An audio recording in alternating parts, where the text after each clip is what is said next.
Battlefield Cooch Behar একই দিনে লোকসভা ভোটের প্রচারে কোচবিহারে মোদি এবং মমতা। একদিকে কোচবিহারে রাসমেলা মাঠে সেখানে সভা করবেন প্রধানমন্ত্রী নরেন্দ্র মোদি এবং অন্যদিকে মাথাভাঙায় সভা রয়েছে মমতা বন্দ্যোপাধ্যায়।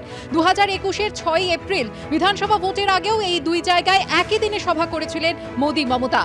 এই মুহূর্তে আপনাদের সরাসরি নিতে যাব কোচবিহারে। আমাদের প্রতিনিধি শিবাশিস মৌলিক রয়েছেন আমাদের সঙ্গে। শিবাশিস, এই মুহূর্তে প্রচার করার জন্য আসছেন মোদি, কোচবিহারে আসছেন, প্রস্তুতি সভার কি দেখতে পাচ্ছ? সুকর্ণা, কোচবিহারের রাসমেলার মাঠে আমি দাঁড়িয়ে রয়েছি এবং এখানে এখনো কিন্তু অনেকটা সময় রয়েছে, কারণ এক্স হ্যান্ডেলে প্রধানমন্ত্রী নরেন্দ্র মোদি তিনি যা পোস্ট করেছেন তাতে 3:30 নাগাদ এই কোচবিহারের রাসমেলার মঞ্চে তিনি বক্তব্য রাখবেন। আমি ক্যামেরা প্রতিনিধি ভগবান শাহকে বলবো একটু মঞ্চে প্রস্তুতি দেখাতে। মঞ্চ বাঁধার কাজ কিন্তু একেবারে শেষ, মঞ্চে কিছু ডেকোরেশনের কাজ চলছে, এছাড়া গ্রাউন্ডের দিকে দেখলে কিন্তু চেয়ার পাতার কাজ চলছে, অর্থাৎ হাতে অনেকটা সময় এবং সেই কারণে কিন্তু প্রস্তুতি পর্ব চলছে বলা যায়। 3:30 নাগাদ প্রধানমন্ত্রী নরেন্দ্র মোদি তিনি এখানে আসবেন।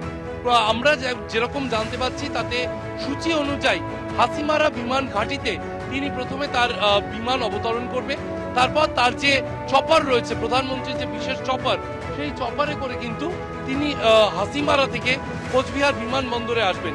কোচবিহার বিমানবন্দর থেকে বাই রোড তিনি কোচবিহারের এই রাসমেলার মাঠে আসবেন এবং সেখানে এসে এই মঞ্চে আসার পর কিন্তু তিনি বক্তব্য রাখবেন। তাৎপর্যপূর্ণ রাজনৈতিকভাবে দুটি দিক, এক হলো মুখ্যমন্ত্রী ও প্রধানমন্ত্রী একই দিনে কোচবিহারে নির্বাচনী প্রচারে, অন্যদিকে হলো এমসিসি লাগু হওয়ার পর প্রধানমন্ত্রী নরেন্দ্র মোদীর এই বঙ্গে প্রথম সভা। গত মাসে তার 4টি সভা হলেও তা কিন্তু নির্বাচনী নির্ঘণ্ট প্রকাশের আগে হয়েছিল, কারণ আমরা জানি যে শিলিগুড়ির কাওয়াখালী মাঠে তিনি যে জনসভা একেবারে শিবাশিস, এই সভা থেকে প্রধানমন্ত্রী কি বার্তা দেন সেদিকে অবশ্যই আমাদের নজর থাকবে। অন্যদিকে মমতা বন্দ্যোপাধ্যায়ের সভা রয়েছে মাথাভাঙায়, তার প্রস্তুতি কোন পর্যায়ে রয়েছে জানতে সরাসরি চলে যাব আমাদের প্রতিনিধি আশাবুল হোসেনের কাছে। আশাবুল, একেবারে চূড়ান্ত পর্যায়ে বেলা 12টা নাগাদ এখানে মুখ্যমন্ত্রীর সভা হবে এবং তুমি জানো এমনিতেই রাজনৈতিক দিক থেকে রীতিমতো যুদ্ধক্ষেত্রে পরিণত হয়েছে কোচবিহার। প্রতিদিনই তৃণমূল এবং বিজেপি কর্মী সমর্থকদের মধ্যে একটা সংঘর্ষ রোজকার ঘটনা হয়ে দাঁড়িয়েছে। পাশাপাশি খোদ সংঘর্ষে জড়িয়ে পড়ছেন কেন্দ্রীয় প্রতিমন্ত্রী এবং বিজেপি প্রার্থী নিশীথ প্রামাণিক এবং রাজ্যের মন্ত্রী উদয়ন গুহ। ফলে এরকম একটা প্রেক্ষাপটে আজকে এই কোচবিহারে 3 ঘন্টার ব্যবধানে একদিকে মুখ্যমন্ত্রীর সভা, অন্যদিকে প্রধানমন্ত্রীর সভা, ফলে তার জেরে রাজনৈতিক উত্তাপ আরও বহুগুণ বেড়ে গেছে।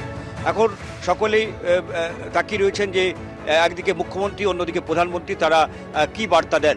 তুমি জানো যে বিজেপির তৃণমূলের বিরুদ্ধে মূল অভিযোগ যে দুর্নীতির অভিযোগ, সেটাকে তারা হাতিয়ার করছে।